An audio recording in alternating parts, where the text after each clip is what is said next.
Bonjour, dans cette troisième partie du tutoriel, vous allez apprendre comment enregistrer les épargnes sur DreamSave. Vous êtes prêts? Commençons. La première chose à faire pour noter les cotisations du jour, c'est d'appuyer là, sur épargne. La liste de tous les membres s'affiche automatiquement. Seuls les membres marqués présents ou absents avec représentation peuvent épargner. Si je clique sur membre A, qui est absent parce qu'il a un décès, voici ce que l'application signale. Membre absent. Les membres qui sont marqués comme absents ne peuvent pas participer à cette étape de la réunion. Pour enregistrer l'épargne de chaque membre, appuyez simplement sur leur nom. Vous pouvez aussi utiliser les photos pour reconnaître les membres s'ils ont été enregistrés avec des photos. C'est plus pratique si lire les noms vous semble difficile. Faisons à présent épargner membre B. D'abord, vous appuyez sur son nom. DreamSave vous indique ici le montant total épargné par ce membre ainsi que son bénéfice sur les intérêts des prêts.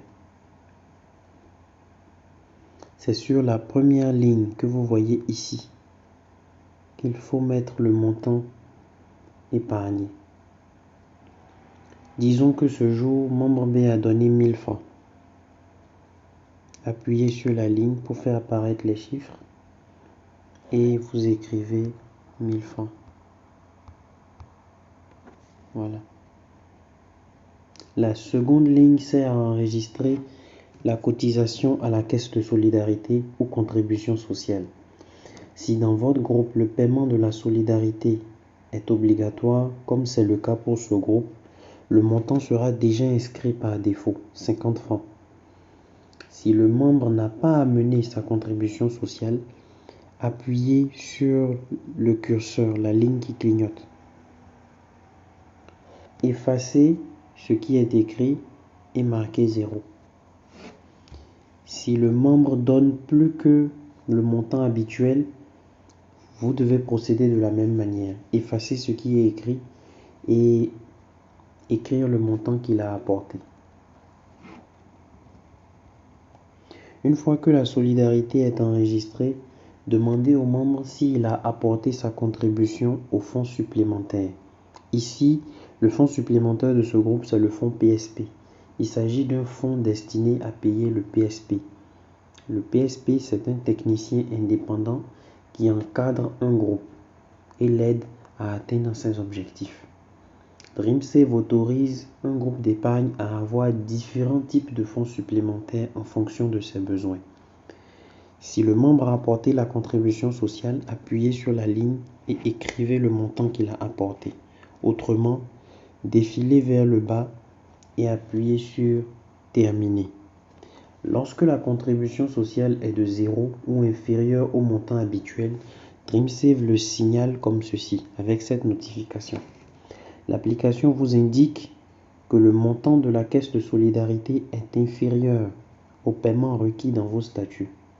Vous avez le choix entre ajouter le solde dû à la prochaine réunion, ce qui signifie que le membre devra payer ce qu'il n'a pas payé à cette réunion, plus ce qu'il doit à la réunion prochaine. Dans le cas présent, ça fait 100 francs. Ou alors annuler la dette. Ce qui signifie qu'à la réunion suivante, il n'aura à payer que 50 francs. Dans notre cas, nous allons reporter le solde dû à la prochaine réunion. J'appuie donc sur OK. L'autre chose vraiment intéressante, c'est que DreamSave vous prévient si le montant de l'épargne que vous avez entré est supérieur au maximum autorisé ou inférieur à l'épargne minimum. Allez, essayons avec membre C. À cette réunion, disons qu'elle n'a pas apporté son épargne, juste la solidarité. J'appuie donc sur la première ligne et je mets 0. Je laisse la solidarité intacte. Dès que j'appuie sur Terminer, DreamSave va nous demander si je suis sûr de vouloir continuer, parce que cette épargne est inférieure à l'épargne minimale autorisée dans les statuts. Donc si j'ai fait une erreur, je peux appuyer Annuler. Si je n'ai pas fait d'erreur, j'appuie oui. Ce qui est aussi très intéressant, c'est que DreamSave nous aide lorsque nous faisons des erreurs. Disons par exemple que le membre C a épargné 2000, mais que par erreur j'ajoute un 0, ce qui fait 20 000.